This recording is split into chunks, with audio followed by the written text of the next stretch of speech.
MSCBची विद्युत वाहिनी जात आहे हे माहिती असताना देखील 25 मार्च रोजी प्रशांत उर्फ जीवन विलास गायकवाड राहणार वेणुगोपाल नगर, स्वागत नगर, कुमठा नाका, सोलापूर मंडप कॉन्ट्रॅक्टर याने उमेश भुजंग पाटोळे वय 42 राहणार भारत माता नगर, कुमठा नाका, सोलापूर यांचा पुतण्या केशव पाटोळे वय 24 व श्रीशैल क्षीरसागर वय 28 या कामगारांना कामावर चढवून जीविताचे जोखमीचे काम करावे लागत आहे हे माहिती असताना सुद्धा सुरक्षेचे कोणतेही साहित्य न देता त्यांचा विमा न उतरवता त्यांना मंडप व कमान उभारण्याच्या कामास लावले। त्यामुळे उमेश पाटोळे यांचा पुतळा केतन पाटोळे हा स्टीलचा पाईप मध्ये रोवलेला झेंडा कमानीवर लावण्यासाठी वर चढला। कमानीवर असलेल्या MSCBच्या मुख्य विद्युत तारेला झेंड्याचा स्टीलचा पाईप लागून त्यातून विद्युत करंट लागून केतन पाटोळे हा कमानीवरून डोक्यावर खाली जमिनीवर पडून गंभीर जखमी झाला। तो उपचारापूर्वीच मयत झाला। त्यामुळे MIDC पोलीस ठाण्यात 26 मार्च रोजी प्रशांत उर्फ जीवन विलास गायकवाड यांच्या विरोधात गुन्हा दाखल झाला आहे। पुढील तपास गाढवे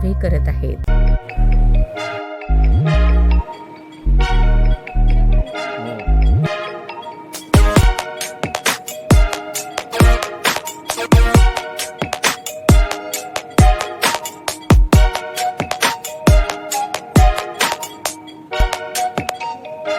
सोलापूर शहरातील सुप्रसिद्ध हॉस्पिटल म्हणजे सेंट्रल मल्टी स्पेशालिटी हॉस्पिटल मागील अनेक वर्षापासून सेवा बजावत आहे। 24 तास इमर्जन्सी सर्व्हिस, मॉडर्न टेक्नॉलॉजी, अनुभवी डॉक्टर्स तसेच अत्याधुनिक तंत्रज्ञान सुविधांनी सुसज्ज स्त्रीरोग प्रसूती विभाग, ऑर्थोपेडिक विभाग, मेडिकल विभाग आणि इतर एकमेव नाव म्हणजे सेंट्रल मल्टी स्पेशालिटी हॉस्पिटल।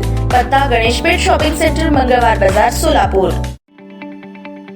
ताज्या बातम्या पाहण्यासाठी प्राईम महाराष्ट्र न्यूज चॅनलला सबस्क्राईब करा।